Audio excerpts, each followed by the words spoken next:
Okay, good day. Teka lang, may good news muna ako. Pero bago ang lahat, intro muna tayo.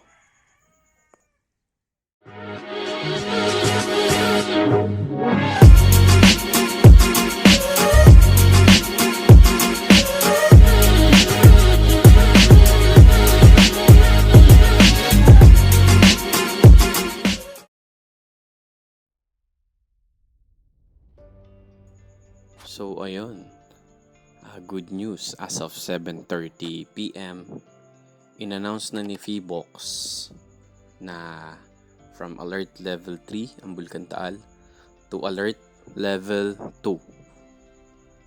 Officially doon sa website nila. Maaring hindi pa nila announce sa social media sa Facebook kasi mga alas 8 pa sila ng umaga nag-a-announce doon para mag-gather yung 24 hours na datos nila.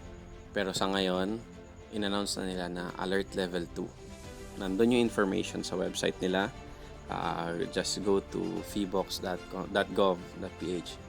Doon nyo makikita yung full description sa pagbaba ng alert level ng philvocs. And thank God, makakapagpahinga na yung iba nating kababayan na lumikas. At medyo makakahinga na tayo na maluwag.